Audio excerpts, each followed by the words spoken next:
In the winter of 1957, in a small, quiet home in Sapporo, the snow fell so thick it muffled the world. Inside, the Yamada family was preparing for bed. It was then, from the dimly lit tokonoma, the alcove where they kept their newest antique, that they heard it. A sound no one could explain. A sound that shouldn't exist. Kenji, the name of the youngest son. They looked at each other. The house was cold. The windows were sealed. And the doll, with its delicate silk kimono and its unsettlingly lifelike hair, had just whispered a family name.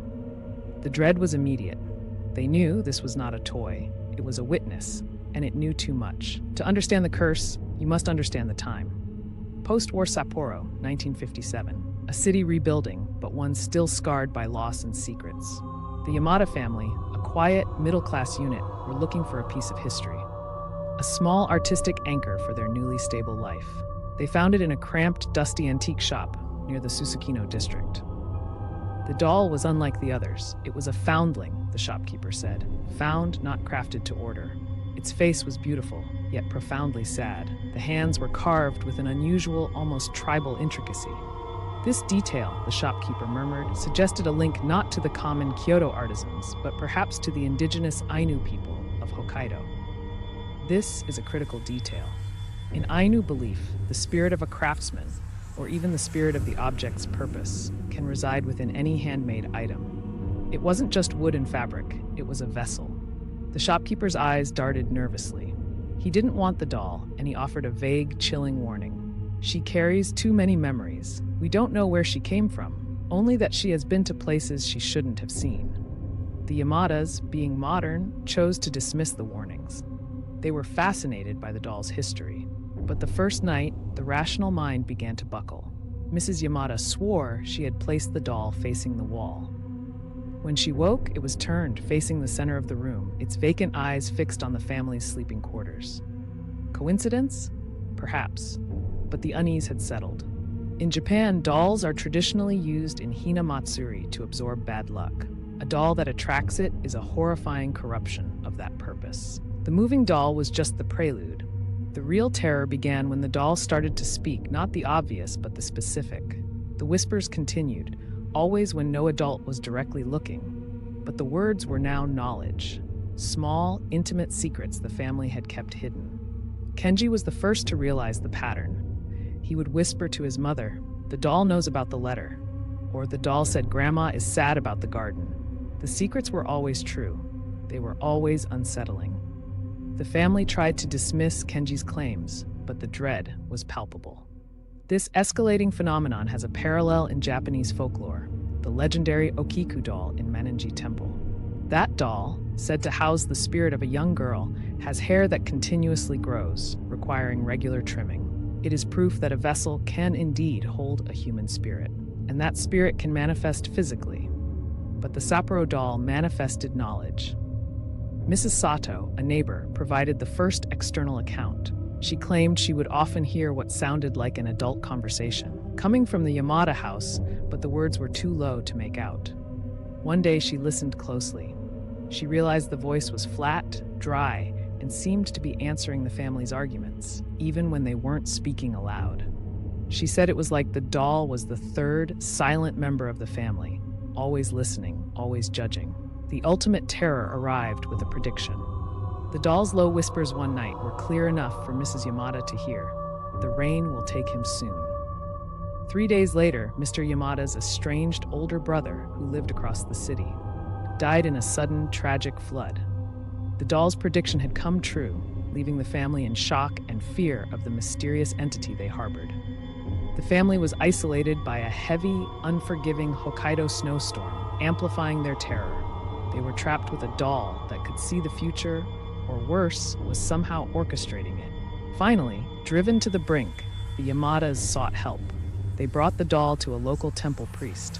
The priest, elderly and steeped in tradition, immediately recognized the spiritual weight of the object. He spoke of the Ainu beliefs that a strong emotion, especially grief or a sense of duty, could bind a spirit to an object. But the priest's investigation led to a more chilling historical possibility. It was discovered that the doll's wood and cloth were sourced from a specific small-scale toy workshop that operated only briefly in the chaos following World War II. This workshop was notorious for using salvaged materials. In the desperation of the time, this sometimes meant wood from abandoned buildings, or, as one unconfirmed rumor suggested, even materials intended for funerary or hospital use. Was the doll carrying the spirit of a child, or the residual energy of a place of death? The investigation circled back to the antique dealer. Confronted by the priest, the man finally confessed. He hadn't found the doll. He had acquired it from a man who worked at a long-closed post-war children's hospital. The man had taken the doll from a box of discarded items belonging to a child who had died alone, with no family to claim her. The dealer had been too afraid to sell it, and now understood why. The family's terror was compounded by a growing sense of violation. The doll wasn't just predicting death, it was revealing a tapestry of personal and community failures. It knew about a neighbor's infidelity, a shopkeeper's wartime theft, and a buried family secret the Yamadas themselves had forgotten. The doll was a silent curator of human sin. The scientific tests, a frantic attempt to find a recording device or a speaker, came back negative. The only anomaly recorded was a faint, almost imperceptible low-frequency vibration whenever the room was quiet. A vibration that sounded, if you listened long enough, like a heart beating. The Yamadas reached a terrifying conclusion. They couldn't destroy the doll. To burn it would be to condemn the spirit inside. To throw it away would be to pass the burden to another innocent family. They decided on a radical, terrifying path: confrontation. Mrs. Yamada sat before the doll and simply spoke the truth of their lives, her own regrets, her husband's worries, the small, hidden tragedies of their household. For the first time, the doll remained silent. The emotional toll was immense. Living with the doll became living with a walking memory, a constant, silent accusation. The spirit inside, they theorized, was not malicious. It was a child, orphaned, alone, and desperately searching for connection. The knowledge it possessed was simply the culmination of every secret, every sorrow it had witnessed from its many owners. It wasn't cursing them, it was grieving through them. The doll's final communication came not as a whisper, but as a realization. One morning, Kenji found a small, antique silver locket placed gently at the doll's feet. It was a locket the family had searched for years, a piece of jewelry belonging to the deceased brother, the one the doll had predicted the death of. The locket revealed a lost family connection. The doll, in its strange, cursed way, was performing a final, tragic act of closure. Today, the doll is said to be kept in a private collection, sometimes displayed briefly in a small, unadvertised historical exhibit in Sapporo. Its status has shifted from a curse to a cultural sentinel, a silent keeper of the city's post-war secrets. The confirmation of the curse is subtle, yet absolute. Every family that has owned the doll for more than a year has reported the same thing.